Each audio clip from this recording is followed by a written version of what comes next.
देखिए, और आपने देखा होगा, आप पिछले 6 महीने के अंदर देखें,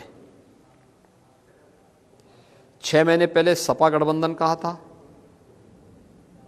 3 महीने पहले कहा था, और 1 महीने पहले कहा था, और आज कहां पे है। ये 4 अलग अलग सर्वे भी आप देखेंगे तो वो लगातार उनको डिक्लाइन की तरफ है जी। बीजेपी अप कर रही है, ये हर व्यक्ति जान रहा है। और प्रथम और द्वितीय चरण के टिकट वितरण के बाद जब प्रचार की कार्रवाई शुरू हुई, आज बहुत स्पष्ट स्थिति है कि बीजेपी 300 पार सीट पाएगी, इसमें कोई संदेह किसी को नहीं होना चाहिए। और मैं तो पहले इस चीज को बोल चुका हूं, देखिए, ये चुनाव अंततः 80-20 का होना है। 80 में बीजेपी को रहना है, 20 में बाकी शेष दलों को रहना है। ये 80-20 की जब आपने बात की, हमारे मंच पे भी की, पहले भी की, तो लोगों ने इसको ऐसे इंटरप्रेट किया कि 80% हिंदू और 20% मुसलमान। क्या इसको इस तरीके से देखा? देखिए, कोई सोच किस रूप में रहा है, लेकिन मेरा ये मानना है कि 80% वे सकारात्मक भाव के साथ कार्य करने वाले लोग हैं, जिन्होंने उत्तर प्रदेश के अंदर सुरक्षा के बेहतर वातावरण को स्वीकारा भी है और उसको अनवरत वे बनाए रखना चाहते हैं,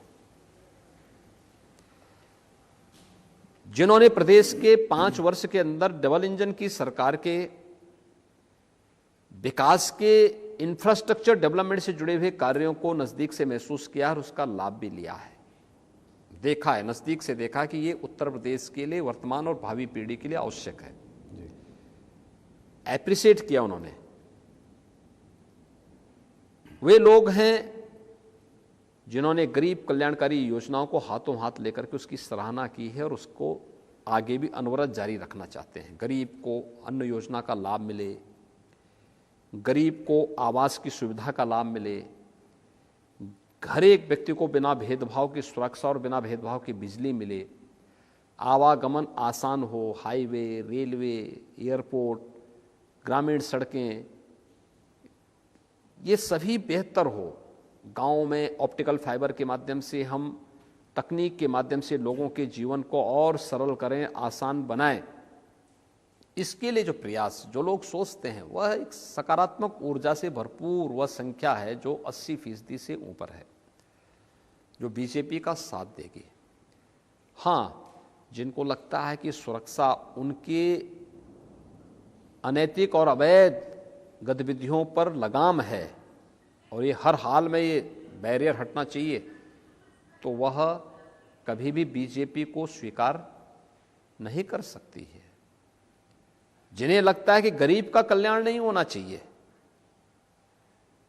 ये अन्न योजना क्यों मिल रही है, क्योंकि अब तो पहले इत्र वाले मित्र के घर में सारा पैसा चला जाता था, जो विकास का पैसा सब इत्र वाले मित्र के यहाँ चला जाता था, तो उनको तो परेशानी होगी स्वाभाविक रूप से। वो कब प्रदेश के हितैषी रहे हैं, कब गरीब का हितैषी रहे हैं, कब महिलाओं की सुरक्षा के प्रति संवेदनशील रहे हैं, कब अन्नदाता किसानों के हितैषी रहे हैं। तो ये नकारात्मक जो आप 20% लोग बता रहे हैं, ये कौन है?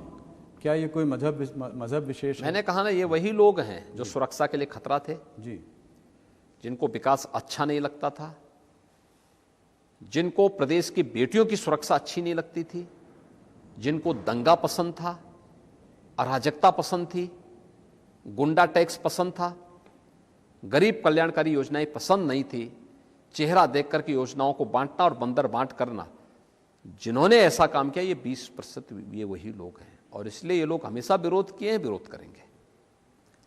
तो पश्चिमी उत्तर प्रदेश में इस 80% और 20% को आप कैसे देखते हैं? मैंने कहा ना, हर वह व्यक्ति जो सुरक्षा पसंद कर रहा है, किसान कल्याण की योजनाओं को, गरीब कल्याण की योजनाओं को, रोजगार की योजनाओं को पसंद कर रहा है, विकास को पसंद कर रहा है, वह बीजेपी के साथ आएगा और 80% बीजेपी के साथ आएगा। कैराना और मुजफ्फरनगर में आपने कहा है कि जिन लोगों को बहुत गर्मी चढ़ी है उनकी आप गर्मी उतार देंगे, यहाँ तक कि मई जून में आप वहाँ शिमला बना देंगे। ये आपने एक बार नहीं कई बार कहा है। क्या किराना के व्यापारियों को सुरक्षा पाने का अधिकार नहीं है? क्या पश्चिमी उत्तर प्रदेश की बेटियों को और वहां की बहनों को सुरक्षा पाने का अधिकार नहीं है? पूरा अधिकार है। और किसी भी चुनी गई सरकार का यह नैतिक दायित्व बनता है कि बिना भेदभाव की सुरक्षा दें। और मैं इसको बीजेपी सरकार की उपलब्धि मानता हूं कि सुरक्षा का जो वातावरण भारतीय जनता पार्टी की डबल इंजन की सरकार ने दिया है, इस सरकार के इस कार्य को माताओं ने, बहनों ने, बेटियों ने हाथों हाथ लिया है, इसको स्वीकार किया है, हाथों हाथ लिया है। लेकिन जो लोग पहले पलायन के लिए जिम्मेदार थे, दंगों के लिए जिम्मेदार थे, उपद्रव के लिए जिम्मेदार थे, आपराधिक दुनिया के शहंशाह अपने को मानते थे, वे पेशेवर हिस्ट्री सीटर 4.5 साल दुबके हुए थे अपने बिलों में। जैसे ही भारत निर्वाचन आयोग ने इलेक्शन की नोटिफिकेशन जारी की और एक पार्टी विशेष ने उनको जब अपना प्रत्याशी बनाया, तो उसके बाद से फिर वे धमकाने लग गए वहाँ मतदाताओं को, व्यापारियों को, गरीबों को, किसानों को, बेटियों की सुरक्षा के लिए फिर थ्रेट आने लग गए।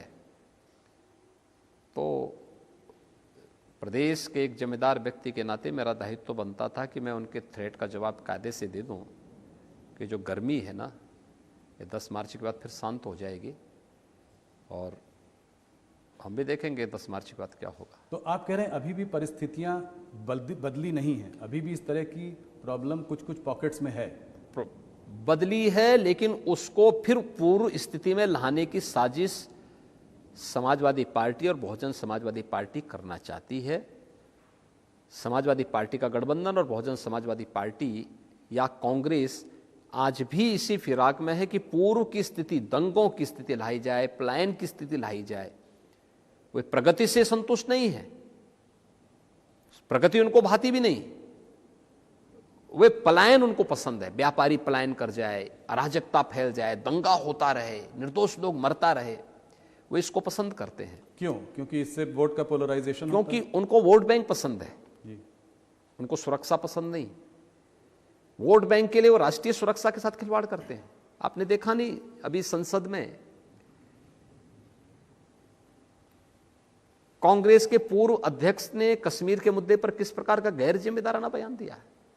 कश्मीर के मुद्दे पर भारत सरकार की नीति का दुनिया के किसी देश ने विरोध नहीं किया, सबने उसको समर्थन किया सिवाय पाकिस्तान के।